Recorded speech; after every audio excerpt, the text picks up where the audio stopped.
Hi folks, Mr. Thessalonian here, and I just got done showing you the other day my alternative power refrigeration system, and I've made some alterations to it, made some changes. We're going to be able to drop the temperature inside the refrigerator by quite a bit, maybe almost as much as 10 degrees. So real quickly, here, let me just show you what I've got going on. As you can tell, I've got an inverter and a battery set up here. This will hook up to a 25 watt an hour solar panel. If we follow the wire from the inverter out into the tank of water here, pull that up, and you'll notice there's a pump on the end of it right there. That is an 8 watt an hour electric pump for fish tanks. You go stick that back down in the water. That right now has this pipe coming out of there and goes down right here. And let me show you what we've got going on here. And you can see right here where I have two little small pipes pushed into that larger pipe where the water is coming up from our pump. And those two pipes go underneath our fridge, up inside to the lid of the fridge with the coils that I'll show you here in just a moment, back around to these pipes here, and those come back up and around, are dripping back into our water tank here where the water's coming from. So right now, at least the full system is recirculated back into the original storage tank where the water's coming from, no longer wasting any of it on the ground. In the end, what I'm going to do is take those two lines, bring it up around the edges of the refrigeration system here, put some sheets down, basically cloth down around the sides, and let that water cascade down those sheets like I've showed you in my evaporative refrigeration system. And that way we're incorporating more than one way to use this water for cooling our refrigeration system. We'll be using the cold temperatures of the water initially to start cooling the box. As the water picks up a little temperature, it's going to come around, drop into our top channels that'll feed our sheet system, our evaporative cooling system down the sides. At the bottom of those sheets, any water that makes it down will catch in another channel and get caught. That's one way to make this super efficient, is by incorporating not only the cooling effect, but also the evaporative effect. All right, so let me go ahead here, open up the fridge and show you what I've done inside. And as you can see, we've done it chest freezer style instead of the upright style. Obviously, when you open the door now, all the cold air doesn't just rush out the bottom. I've incorporated 2 coils instead of 1. So we have 2 large coils in there, and I've used the old heat sink that was inside the fridge to set there on top on the faces of that coil. Obviously, you could use heat sinks all the way across the faces of them and get a much better response from that out of there. You can see the pack of lines coming in, going up to both of our coils. Just very simple. We used a strap to keep the door open that way. Now we have an effective chest freezer. All right, so now that I've showed you the inside of the box, what we're going to do is do a couple tests here to see how well it works. First of all, I got a thermometer sitting out here. Let's take an outside temperature reading. Oh, it's just a little over 80 degrees. So that's our outside temperature. What we're going to do now, we're going to test the water temperature. So once again, thermostat's reading right about there. Let's see if we can get it to show up inside the camera here. Got the thermometer underneath the water and watching the mercury fall.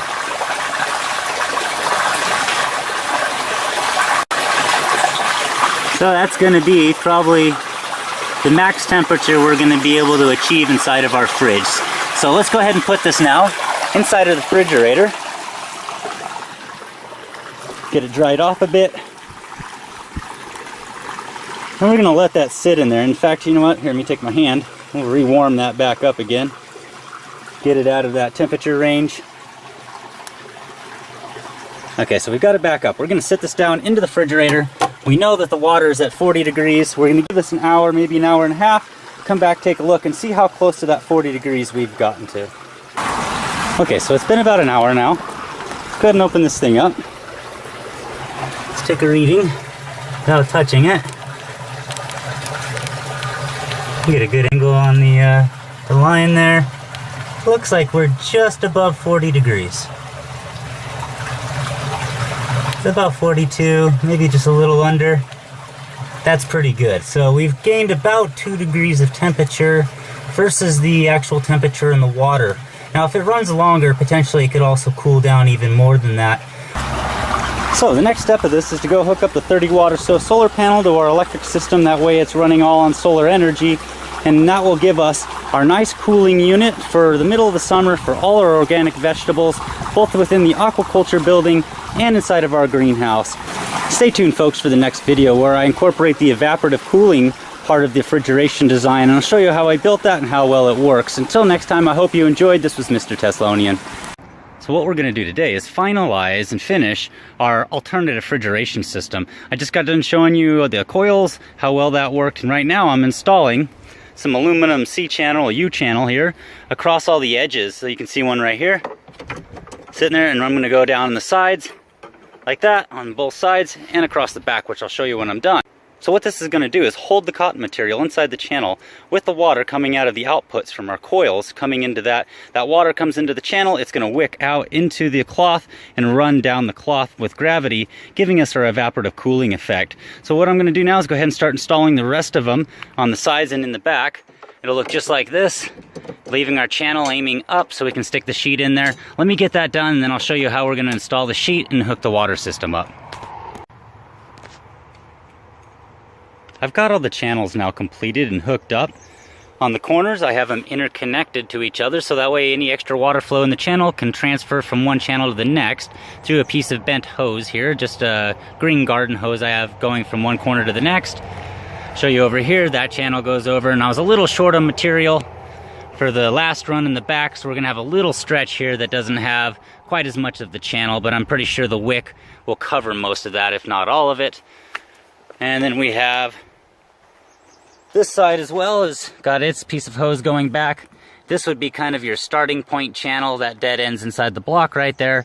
We're going to now go ahead and hook up our water sprayer lines into the channel and then stick our sheet down into it, and I'll show you what that looks like. Okay, so the next step of this is to cut up a brand new cotton sheet, which I've got one right here. I'm going to pull the piece of cardboard out of the center there. I'm going to stretch that around, make sure it's perfect length, and kind of tuck it down into the channels all the way around. Undo these wires that you're seeing, and then poke the wires through the sheet and back around to hold it on there, and that way the sheet won't also come out of there. The wires will hold the channels up, and they'll also hold the sheet up inside the channels.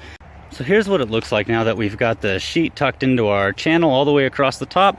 I left a bit of an overhang. I'm still going to get some kind of tub to put underneath this, and that way I can put that little electric pump that I showed you earlier on down inside that tub, and it'll recirculate that water back up to the top. Okay, so now my fridge is completed. But right now we're running it. I've finished my water lines all the way around, and what I did to even the flow of the water out, as you can see right here, I've put a T in there. You can see the water coming out of the other side of the T down into the channel. There's a T right here, so we've got water coming in on both sides of the channel. On this side, I just did 2 to see how well it wet in the sheet. You can see it's nice and wet all the way down. It sticks right to the chest freezer on the inside. Sticking right to the side there, as you can tell. Now to make these work, you don't want it to stick to the side. There's an air gap between the sheet and the refrigerator inside of there, so you make sure you keep that air gap. But as you can tell, it's nice and wet. We follow the tube around. There's another T right here, leaking in water there. The end of that tube comes to here, so that's one of the coils ending there. The other coil is ending right here, right in the center of our fridge, giving it a nice soak. And as you can tell, down here at the bottom, by the dripping, we've got a nice even soaking. Alright, well there you go folks. That is a combination refrigeration system. Now that we've got the whole thing running, it's all ready to go. What we're going to do is a temperature test. And it's getting a little late today, so it's cooling down already. We're below 80 degrees. The evaporative cooling process isn't going to work quite as well now that it's starting to cool down. But we're going to go ahead once again, set that down inside of there, and give ourselves one more test in about an hour just to see how cold our dual refrigeration system can get. So here we go. Let's shut down the lid. Everything's ready to go. You can see the water dripping down off the sheet. The evaporative cooling process is up and running. In about an hour, I'll walk back up and we'll get a good temperature reading. Okay, so it's been about an hour, maybe a little more. Let's go ahead and open this thing up. I tested it a little while ago. It looked like it was getting cool pretty quick. Well, kind of hard to see what it's saying. There we go. Basically the identical temperature we had with just the 2 coils running, but now we have the evaporative cooling process on the outside, making sure that if it's a hotter day, that we're going to get a much better response out of our fridge. Alright folks, well that was a simple way that you could build with easy to find materials an alternative refrigeration system that made the best use of not only the temperature within the water, but the evaporative process created by the temperature outside the fridge as well. So we're using as much of that as we possibly can, capturing as much of the cool as we can within our fridge system. And once again, at the end of this, I'm going to put a tub underneath there and that pump, and we're going to recirculate that water back up to the top, making it very, very efficient on its water usage Till next time, folks, I hope you enjoyed. This is Mr. Teslonian.